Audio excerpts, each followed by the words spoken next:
Hoy estamos con Carlos Fernández Fontenoy, o Fontenoy, ¿no? Que es un politólogo, un analista y además catedrático universitario, con quien vamos a conversar de todos estos temas.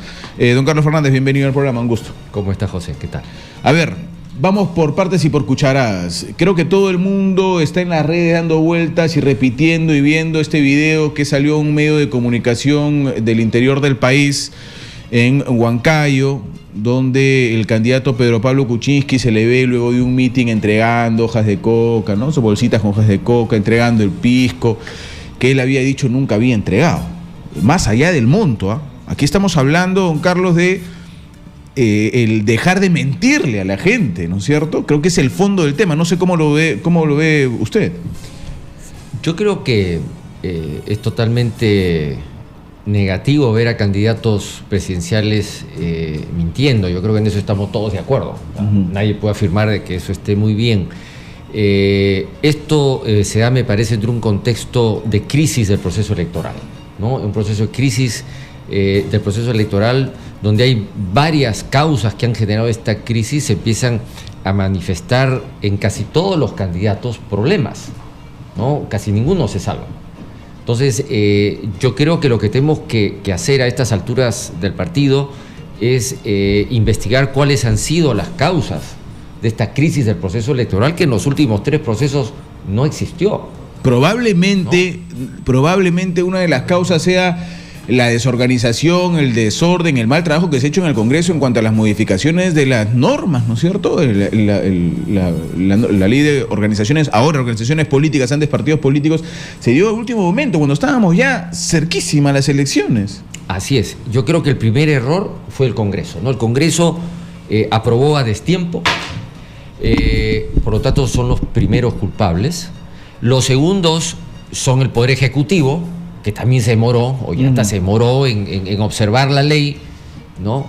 Y en publicarla, y en publicarla, ¿no? Esos son los primeros culpables. Ahora, ya en medio del proceso electoral, ya con el partido empezado, con leyes que sean en medio de un partido de fútbol, tú tienes que saber qué cosa aplicas, qué puedes aplicar y qué no puedes aplicar, qué normas debes darle más peso y qué normas menos peso en una situación ya crítica, porque ya era una situación crítica. Claro. Entonces, los miembros del Jurado Nacional de Elecciones y del Jurado Especial Electoral han debido tener un criterio no solamente burocrático administrativo para aplicar normas, sino también un criterio político. Lo que está en juego es el proceso democrático electoral, es la democracia. Sí, ahora, ¿no? Lo lamentable es que ya hay mucha gente que está diciendo pues que estas elecciones no deberían seguir, ¿no? Que deberían postergarse. Ya están empezando a decir que hay que patear el tablero, que no hay una credibilidad en los organismos electorales. Pero eso es grave y es muy delicado. Sí, como te digo, estamos frente a una crisis política, ¿no? Estamos en medio de una crisis política y lo que se está discutiendo es la mejor salida. Digamos, ninguna salida es buena. Ninguna salida que se tome a estas alturas va a ser buena y va a satisfacer a todo el mundo. Ninguna. Si Keiko sale, va a generar un conflicto. Porque claro, si Keiko sale, porque no sale también PPK, porque no sale Alan García, porque no sale Barnechea, te puedes tumbar a todos los candidatos importantes, porque en casi todos los partidos se han cometido errores administrativos. ¿Ok? Entonces se anula el proceso electoral, ¿no? Esa es una salida.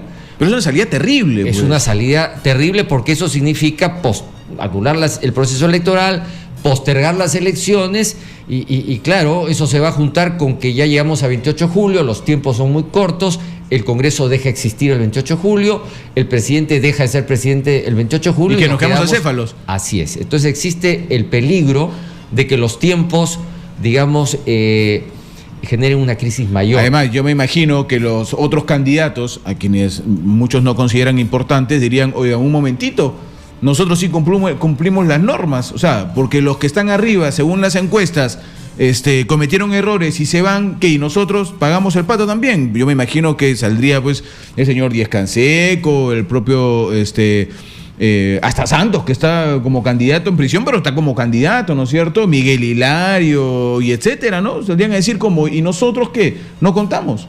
Mira, yo creo, como lo dice la Constitución y la Ley Orgánica de Elecciones, que la función más importante del sistema electoral es permitir que el pueblo peruano a través de ese proceso electoral, puede expresar su voluntad política. Y si la voluntad política del pueblo peruano mayoritariamente se encarna en algunos candidatos que todos reconocemos que son los favoritos, el sistema electoral tiene que permitir, dentro del marco constitucional, que esa voluntad del pueblo se vea reflejada en las votaciones. Ya, pero en base ese es su objetivo. Pero en base a qué sustentamos legalmente eso, ¿en las encuestas? O sea, el jurado tendría que decir, porque las encuestas dicen que ellos son los favoritos y la población los considera ellos favoritos, ¿tenemos que suspender? Mira, ¿cuál sería el sustento legal?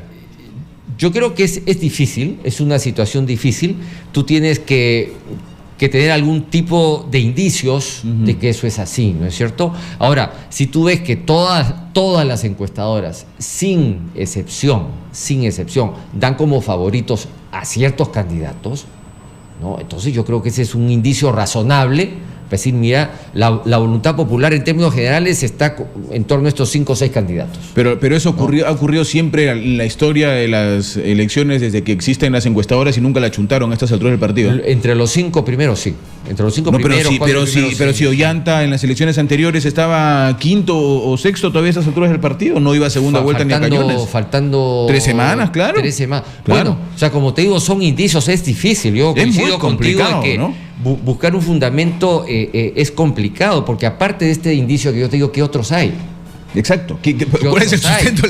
¿Cuál es el sustento legal para decir, por esto tenemos que suspender las elecciones? O sea, ahora, claro, si teniendo como casi únicos indicios estos, porque no hay otros a la vista, digamos, a menos que tú me digas que hay otros. No, yo considero que no hay. Entonces, si no hay otros, esos son los únicos. Entonces, si esos son los únicos y todas las encuestadoras nacionales e internacionales coinciden, bueno, o sea, hay un indicio de que la voluntad popular, bueno, se inclina por estos candidatos, ¿no? Ahora, yo soy de la opinión, personalmente hablando, yo soy de la opinión que una vez que ya empezó el partido, el Jurado Nacional de Elecciones no ha debido sacar a ningún candidato, porque si tú vas a aplicar con lupa, digamos, las normas administrativas, se las tienes que aplicar a todos. A todos. Por igual, ¿no es cierto? Eso es cierto. O no se las aplicas a nadie y dejas a todos los jugadores en la cancha porque el partido ya empezó. Ya no puedes estar sacando a la gente. Entonces ahí ha habido un error, ¿no?, legislativo y un vacío legal que debería decir, bueno, se pueden presentar tachas y se pueden sacar candidatos hasta tal fecha. Después de tal fecha, ya no. Ya empezó el partido y esos son los candidatos y entramos a una etapa de exposición de los programas para que la población pues pueda discutir, pueda ver, etcétera, etcétera. Eso no ha sucedido. Claro, eso es lo que debería haber existido en la norma, ¿no? Estamos conversando con Carlos Fernández, politólogo y catedrático universitario, sobre toda esta coyuntura que ocurre en las elecciones, que a la gente yo me imagino que la deja cada vez más mareada. Me voy a denominar joven, ¿ya? Yo soy joven, yo tengo 42 años.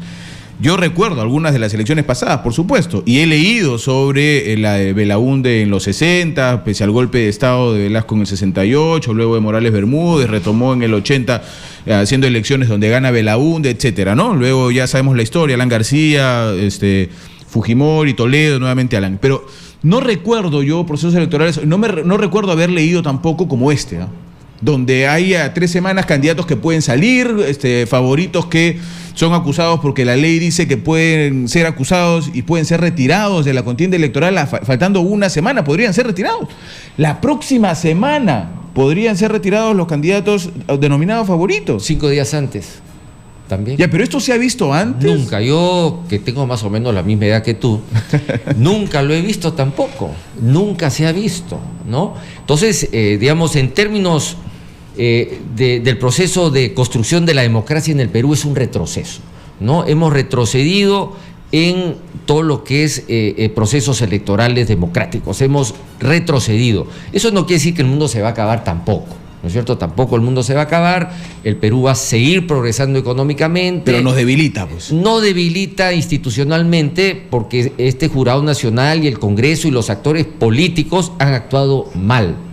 Han actuado mal, han actuado a destiempo, han generado esta crisis que estamos viviendo, que tiene que tener una solución. Claro, ¿quién va a querer invertir en un país donde las autoridades ni siquiera pueden ponerse de acuerdo en quiénes van a ser los candidatos presidenciales? Ahora, ojo que... Es una estabilidad jurídica tremenda. Ahora, como tú lo has dicho, y yo estoy de acuerdo, eso no es lo normal en el Perú. O sea, nunca habíamos visto esto. O sea, lo normal en el Perú es que los procesos electorales funcionen bien. Digamos, ahora han funcionado mal y esto es algo excepcional, porque ni tú ni yo lo hemos visto durante nuestras vidas que haya pasado algo así. Excepto en el 2000, ¿no? Que fue ya, bueno, una cosa, claro. un fraude así, esa electoral. cosa ya fue un escándalo, digamos, internacional, ¿no?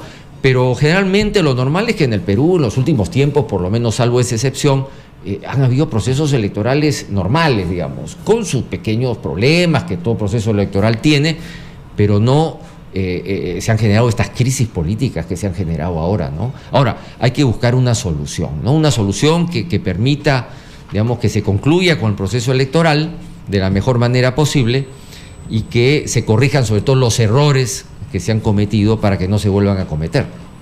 Sí, es verdad, es verdad. Pero ¿qué hacemos pues frente a esto? Porque postergar el proceso electoral con las fechas que tenemos, a ver, ¿hasta cuándo y qué podría solucionar? Porque si decimos, señores, no podemos tener estas elecciones, ya, ¿qué hacemos? Del 10 de abril, ¿hasta cuándo lo lanzamos? ¿Al 10 de mayo? O al 10 de junio. ¿Cuándo podríamos hacer un proceso electoral? ¿Y qué cambiaría? ¿Qué le decimos a los nuevos candidatos? ¿Por qué reglas se van a regir los nuevos candidatos? Ahora, en el camino pueden haber más tachas también con las nuevas reglas. Nadie te garantiza que lleguemos al 28 de julio próximo con un nuevo presidente electo. ¿Se dan cuenta ustedes de lo terrible que es lo que está sucediendo? Que no es cosa tan sencilla. Así es. Y eso es grave, pues, porque nos desestabiliza, pues. Así es. Entonces, Mirko Lauer, en un artículo que he escrito, yo coincido con él en el sentido que no hay ninguna solución buena ahora. Todas las soluciones son malas, pero unas son menos malas que otras, digamos. Estamos, yo creo, a ese nivel. Y entre las menos malas, ¿qué podríamos aconsejar? ¿Cuál es nuestra opinión? ¿Qué podríamos decirle a la gente? Mira, hay dos posibilidades. O sigues con los jugadores que están en la cancha hasta el final del partido, o anulas el partido. ¿Qué otras alternativas tienes? Ahora, ¿cuáles son las consecuencias de estas dos decisiones? Ahí es donde hay que evaluar políticamente, en términos de estabilidad, como tú mencionas, ¿no? ¿Qué le da mayor estabilidad al país, digamos? ¿Qué es lo menos malo? Porque las dos opciones son malas. Yo estoy en desacuerdo también con cualquiera de las dos, por diversas razones. Ahora, seguramente don Carlos Fernández, estamos, reitero, conversando con Carlos Fernández, que es politólogo y es catedrático universitario sobre todo este tema de coyuntura, ¿no es cierto? Estamos procurando tener cada vez más voces de especialistas como Carlos Fernández para que puedan orientarnos, porque lo que está pasando es terrible. Hay quienes dirían, y yo comparto aspectos importantes de estas versiones, bueno, las leyes están para cumplirlas, porque yo he escuchado a algunos colegas que dicen, sí, las leyes hay que cumplir, pero no hay que ser cumplidas al pie de la letra, no hay que ser extremistas, no hay por qué sacar. Bueno, las leyes se hacen para cumplirse. Entonces, que estuvo mal hecha, estuvo mal hecha. De que estuvo en mala fecha, yo lo dije desde el principio, lo dije en esta tribuna desde el día 18 de enero. Dije, mala fecha va a traer consecuencias, pero ya están dadas y hay que cumplirlas. Entonces, ¿qué estamos haciendo? ¿Dando un ejemplo de que cuando las leyes se cumplen, pateamos el tablero? Mira, a mí me parece que en la vida de los pueblos y las naciones existen etapas de normalidad y existen etapas de emergencia, de crisis. Entonces tú en las épocas de paz y de tranquilidad, pues aplicas el derecho y las normas dentro de ese contexto. Y ahí sí uno es súper exigente, etcétera. Pero cuando vienen situaciones especiales, como puede ser una guerra, ¿no? Las normas que en época de paz, épocas normales existían, se alteran. Sí, claro, pero digamos, estamos hablando de una crisis tipo guerra, en ¿no? Épocas de emergencia. Que tiene normatividades propias, además. Épocas de crisis, digamos. Crisis provocadas por guerras, por desastres naturales, se suspenden normas, se aplican de manera diferente, se interpretan, en fin, porque se está en una situación de emergencia o de crisis. Yo creo que ahora estamos en una situación de crisis política, por las razones, digamos, que ni el pueblo, ni tú, ni yo tenemos la culpa, ¿no? Nuestros gobernantes, el Congreso, el Poder Ejecutivo, el Jurado Nacional de Elecciones, que ha aplicado mal las normas, según mi punto de vista, no ha tenido criterio político para aplicarlo, nos han metido en esta situación que es una situación de crisis, y crisis seria.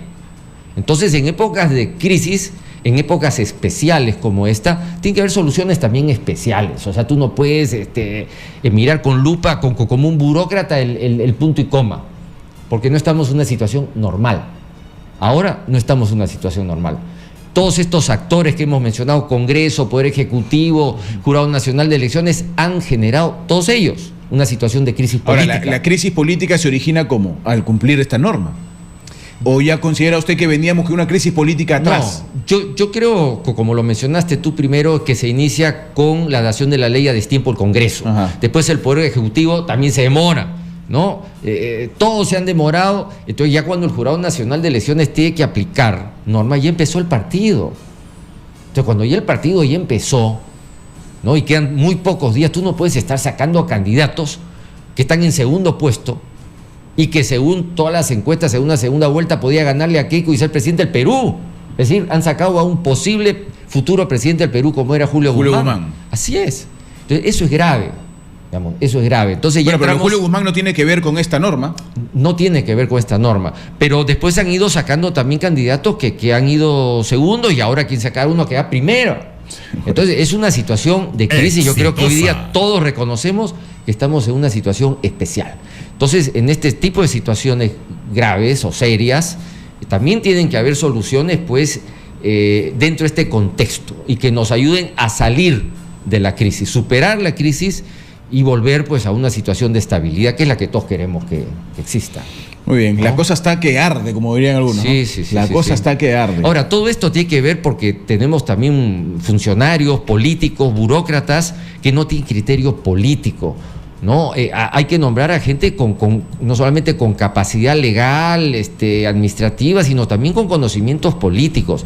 Por eso la maestría, digamos, y la universidad donde yo trabajo, que es la Universidad Antonio Ruiz de Montoya, ha creado una maestría en ciencia política y la carrera también para formar futuros funcionarios públicos con criterio político, y futuros políticos también con una formación, digamos, que le permita afrontar situaciones difíciles como esta, que necesitas ir más allá de la norma, ubicarte en qué contexto estás, si estás en un contexto normal o no es normal. Muy bien, doctor, le agradezco muchísimo. Justo había un compañero que está con muchas ganas, le está picando el bichito de la política, que quería saber sobre esos temas y nos está escuchando, así es que le ha servido a usted mucha ayuda para saber dónde orientarse, pues si quieren ser un buen político. Le agradezco mucho por su permanencia y por estar acá con nosotros en el programa, don Carlos Fernández. Muchas gracias. Gracias a ti. Muy bien, muy amable, gracias por estar con nosotros. Señores, momento de... No, todavía, 11:56, vamos a continuar con el programa, son las 11:56. Vamos a conversar de otro tema que también es un tema súper interesante y tiene que ver con lo de las AFP, ¿no es cierto? Ya se viene una movilización, se viene una paralización mañana por este tema. Vamos primero con llamadas telefónicas del público.